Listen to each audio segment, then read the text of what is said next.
Ron knows stuff here. Just in time driving the 2025 Toyota Tacoma. And we're going to talk about likes and dislikes of this vehicle. Just in time, you have a third generation, and we're in a fourth generation of 2025 Tacoma. They're similar models, except for this is the 4-cylinder turbo. Yours is the naturally aspirated V6. What do you like? What do you don't like? What I like is the response of the turbo. I like the snappiness of the vehicle. I love the new charging port design in the center console, how it is angled towards the driver.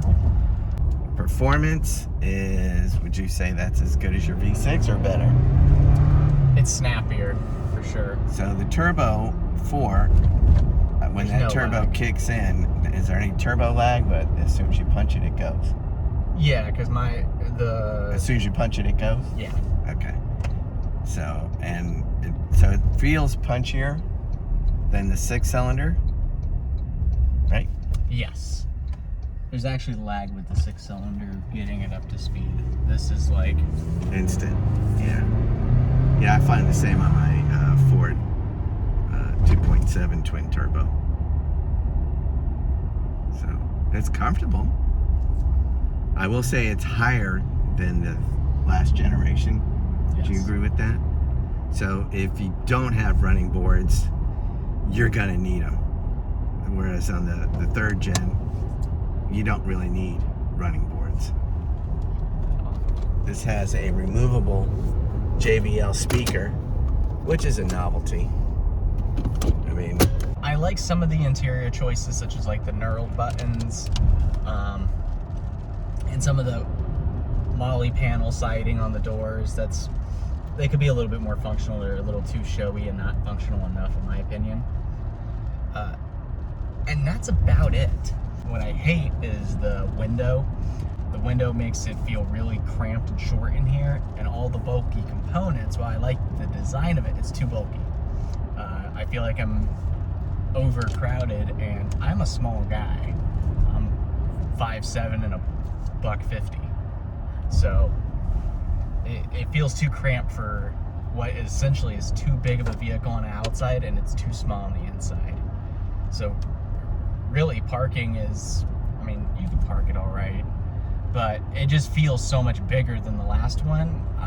I like the last one way more, and aesthetically I like it more. so what you're saying is the smallness of the windshield makes it feel like it's a smaller vehicle. Yes. But it looks like it's the same size. I would say so, roughly. Even though the it's center built on console, a bigger chassis. everything is chunkier in here. Everything is overbuilt, which some people like. I get it, but it just makes it feel cramped in here. It has push button start. It has a lot of conveniences. Does it have the speed sensing Yes.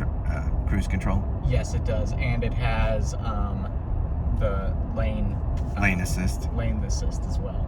Okay. So really if nice. you had the chance to buy a brand new third generation or this brand new, and you wanted to keep it 5 years, 5 years? yeah, 5 or less, I would consider this vehicle. If I'm a person who is always trading in vehicles, looking for the latest and greatest, yeah, get this vehicle. It's great. Okay. If you're wanting it for longer than that, which I'm that type of buyer, I like to buy things once and have it a long time, third gen all the way, I wouldn't even consider this. okay. Because you feel like the tranny, the Turbo's going to overwork the engine. yeah. Window's short. It's not as good looking in my opinion, exteriorly.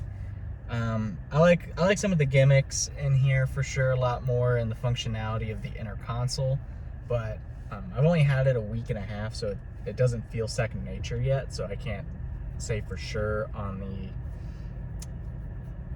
human factors portion of it, Right. and its design. Well, it's okay. so I'm an older person, as we've established, and I will tell you that I grew up and I learned how to drive on a 66 Chevy pickup truck. And they're just a lot lower to the ground. And I don't feel trucks need to be as high as they are. The center of gravity is just too high. The older Frontier, last generation Frontier, was lower, and I liked that about it. It reminded me of the old Chevys that I grew up on, that were easier to get in and out of, and more enjoyable. So, but this thing's even taller than the last generation truck, and I could get in and out of your last truck easily. Yeah. This thing has no running boards, and I think it's even higher than my F-150. I can't tell the difference between the Tacomas and the Tundras without actually seeing them side by side. This is how big it is. Yeah. And this is supposed to be a mid-size truck, and it feels mid-size on the inside. Right. But it feels like it drives like a large truck, which is not what you want. You want it to be mid-size on the outside, but feel like a large truck on the inside. So the proportions of functionality are wrong. I think one of the things that helps the Maverick sell so well is it's right-sized. It's a small pickup truck, and that's what a lot of folks want. I mean, they want to, like, how often do you fill up something on your bed?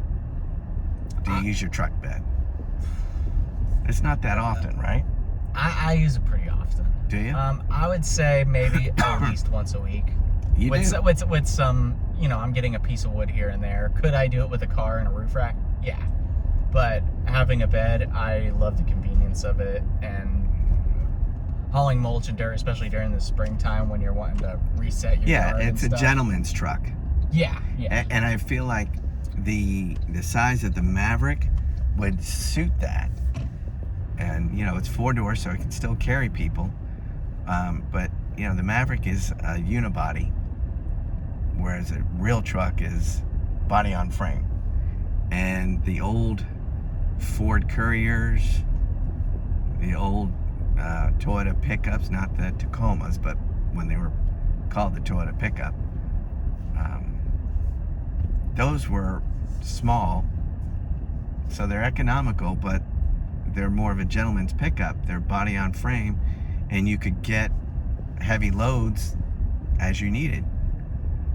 Whereas these things are just so big and so high. I really think they missed the mark, that they need a vehicle underneath this one. I mean, you have the Tundra. What do you need this for? It's not that much smaller. And it's definitely as high. all the Tacoma drivers that I know Yeah. are either very reluctant to get this one, or they just flat out don't want it. Yeah. They should have made this, if they're going to go with the turbo, they should have done the V6 turbo, because it would have canceled out the lag and the pull power of the Tacoma, which is not really known for. But, you know, it's a Toyota. People are buying it for its reliability and quality. However, though this is a 4-cylinder turbo that they've been doing, the only reason that made Toyota stand out in the beginning anyways is everyone's moving towards this and nobody wants it, so they stuck with Toyota. But now since they're transitioning to this, there's nothing special about them anymore. Well, because they're also made in Mexico. The quality is marketing at this point. Well, the Mexican people are very hardworking people, and I don't deny them. The problem quality control is the greed too behind it. They build them cheaper, which is the whole point of moving it to a foreign country or a country that costs less to develop it. But then they're charging top dollar here, so.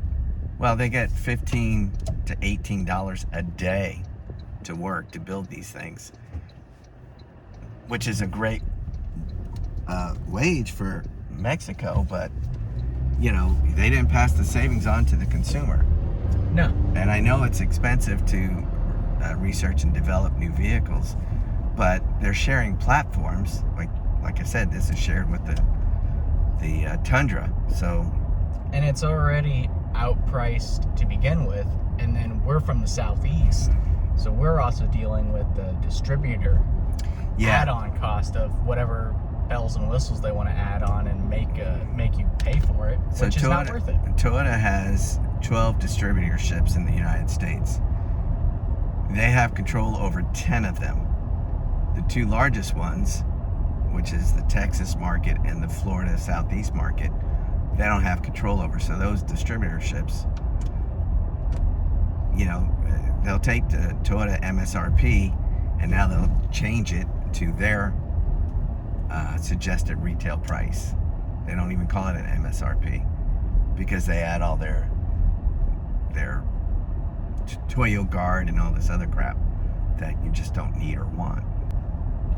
We were at the Toyota dealership not long ago, and I asked the guy, what's the vehicle you can get me the best deal on? And without hesitation, he said, oh, Tacomas and Tundras. Nobody wants them right now. Ron knows stuff. Mrs. Ron knows stuff. Just in time knows stuff. And now you know stuff too. Bye for now.